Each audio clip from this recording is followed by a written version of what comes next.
Welcome to the Argonauts. My name is Tyler and I live with my partner Ben on a 28-foot sailboat called Our Choice. We're both 23 years old, we're living on a budget and are definitely beginners when it comes to the liveaboard lifestyle. Subscribe to follow our journey as we travel slowly around the world. Hello! In this video we leave Bordeaux and tackle our first 9 locks on the Canal de Garonne before spending a night underneath trees near Marseilles.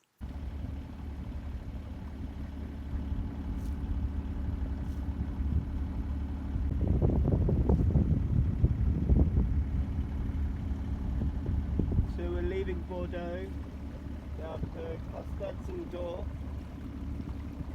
We're leaving at low tide so we can catch the flood tide up there. And hopefully last night all of the big logs and stuff that we were seeing yesterday will have got pushed out of the way a little bit. So we don't have to worry about hitting anything in the dark. But try and keep our eyes peeled anyway. As we have seen some trees floating past.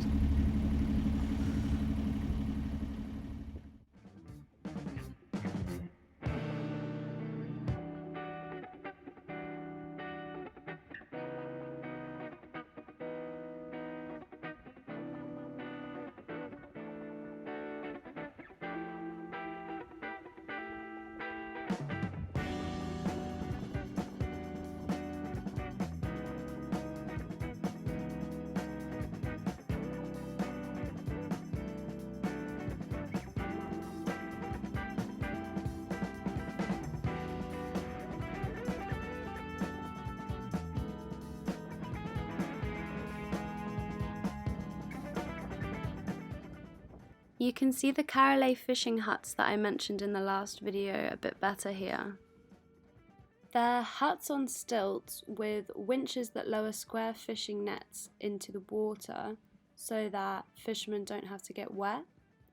Estuarine shrimp and mullet are examples of what people might be looking to catch from the huts. So today we're heading from Bordeaux down to Dorf, which is the first lock to the Canal de Garonne from the River Garonne.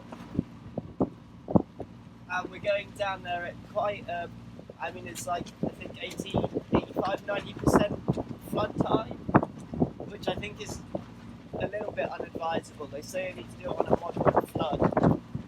So we've got quite a strong flow and there's a couple of bits that might be a bit tricky, but we should be there by about midday, which is when we're booked to go up through the first lock. And yeah, it'll be a relief I think once we're actually in the canals and we can stop worrying about logs and various other debris being flown into the boat while we're sleeping. So that'll be nice.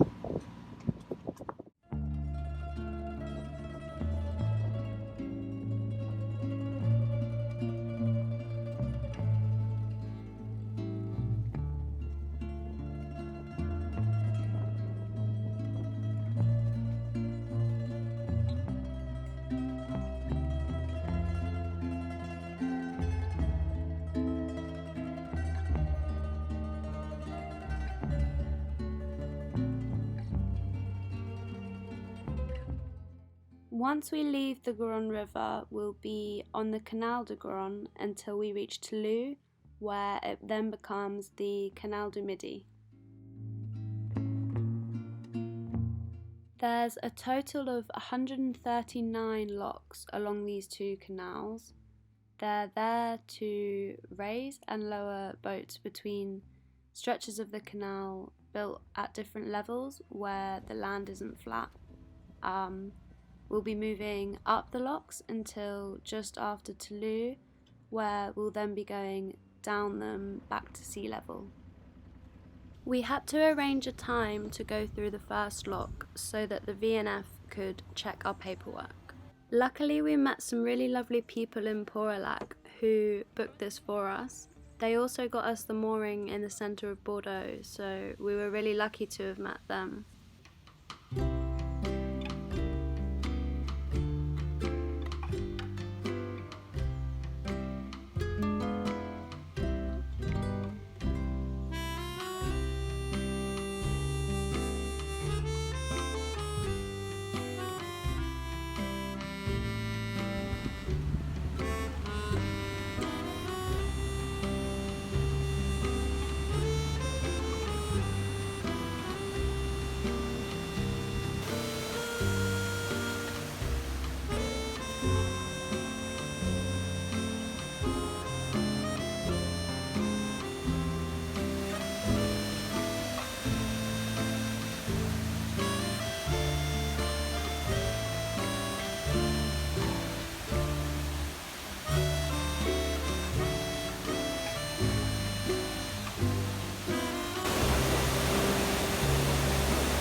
That was easy. Yeah, only 140 something to go now.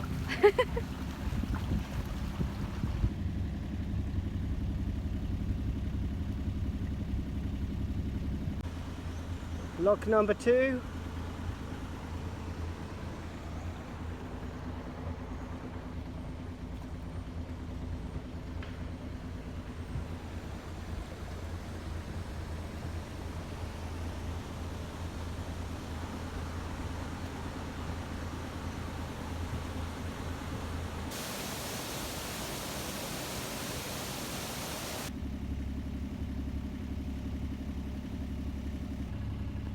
Well, the last lock was a bit of a disaster. We didn't film it. I don't know how we could have done either, to be fair, but Tyler dropped the rope at the front. Wait, can I... So the rope's around a pole and we were really far forwards, and when it gets to like nearly being full, it gets really fast. It wasn't nearly full, otherwise it wouldn't have been... It was... Well, you know what I mean? When it starts coming through quicker. Yeah. And this metal pole, like, jolted for some reason, like when the water sped up, and the rope, like, yanked up from my hand. Yanked from her hand? It did! Ben, it, like, pulled my hand, and I tried to hold on to the rope, but it was, like, pulling me, so I thought the best thing to do is let go so that I'm not pulled into the water, and then the rope's gone, and the only thing to pick up is the other end of the loop, which obviously isn't going to do anything. So yes, then we proceeded to spend the next 2 to 3 minutes just smashing against one side of the lock to the other, and the side that we were smashing against most only has fenders at the back and no protection to the mast at the front. I don't think there's any damage. Hopefully there's no not. visible. There's no visible damage yet, or nothing that's currently visible. But there was a lot of smashing against stone walls, and yes. Hopefully that won't happen in this next lot.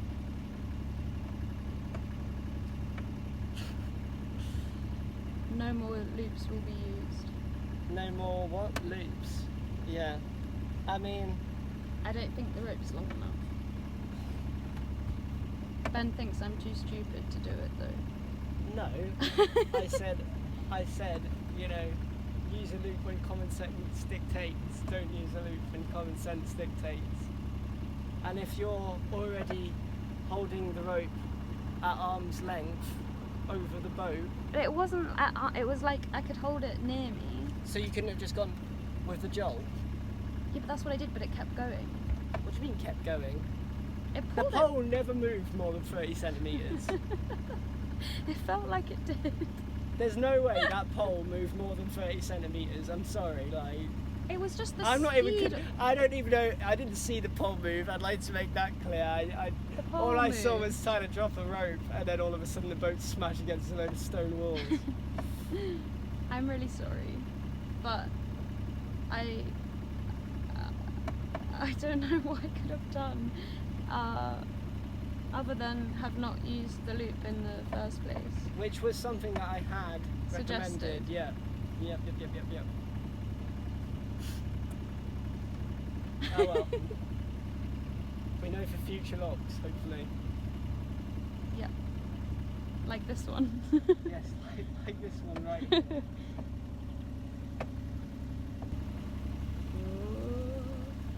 These first locks that we came across, other than the first one, were automatic.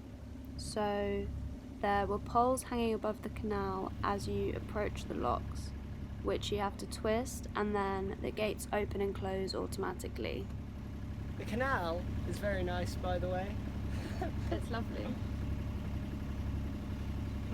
But these things are not. Yes. I mean, this looks like a smaller lock.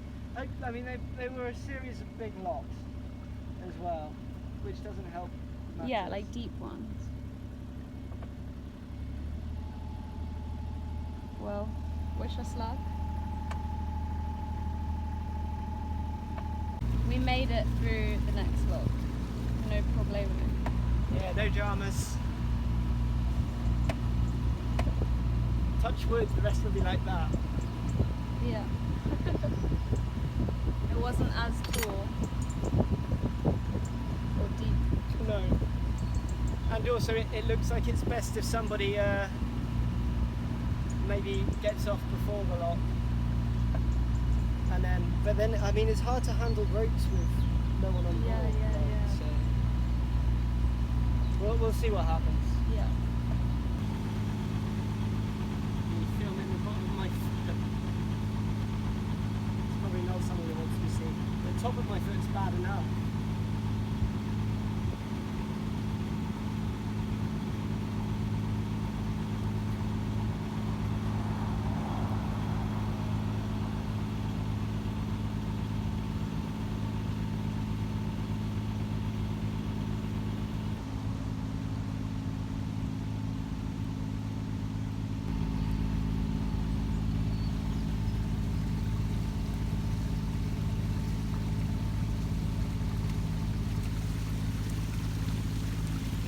Sailboat doesn't look very well. Floating though.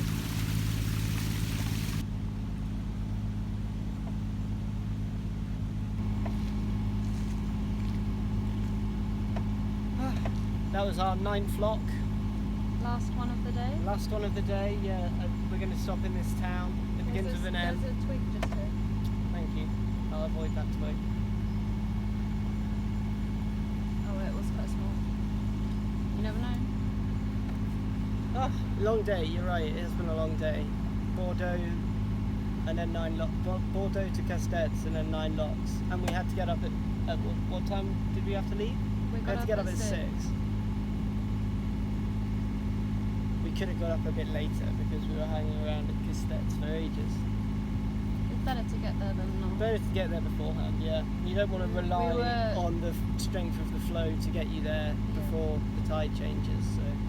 Dodging logs in the dark this morning. So yeah, long day. Well, the time now must be like 6 or 7. Yeah, I don't know. And it's a lot more it's hands-on in a much different way to sailing. Yeah. The locks, I find it a lot more stressful. Apart from the waves going out from the Dakotas to Amazon or whatever it's called. Bonjour. Bonjour.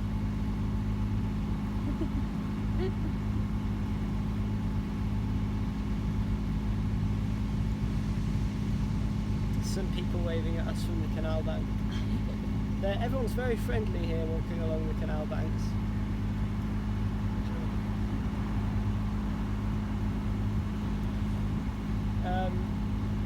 I've forgotten completely what I was saying. But it's been a long day. And you find locks stressful. I do after that second or third one that we were in. I think the first one went so well that I was like, oh, that's feeling a bit too confident.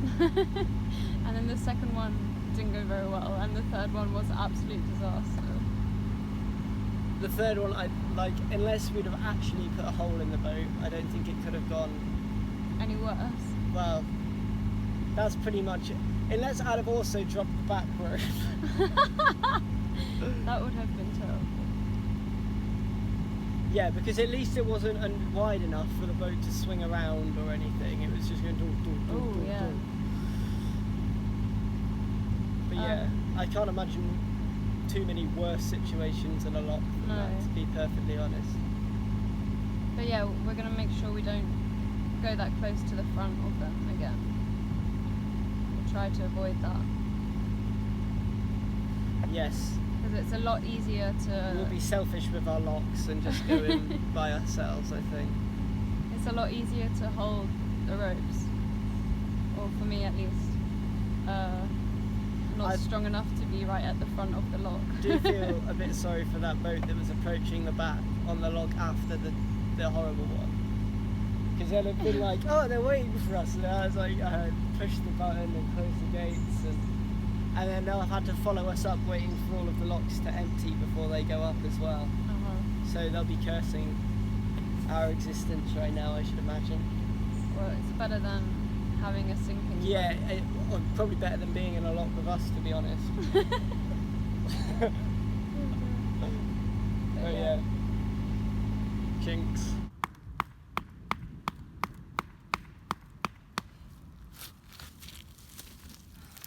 That looks much better.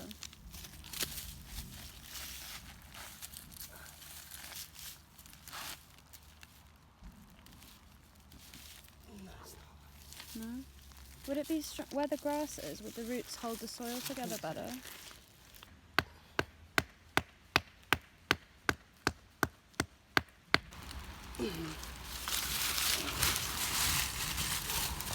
What have you made, Ben? A wooden mooring stick. Thanks for watching. Please like, comment and subscribe if you enjoyed the video. Thank you so much to the people who have been to my Ko-fi page and donated money to help us keep going. If anybody else would like to do the same, there's a link to that page in the description.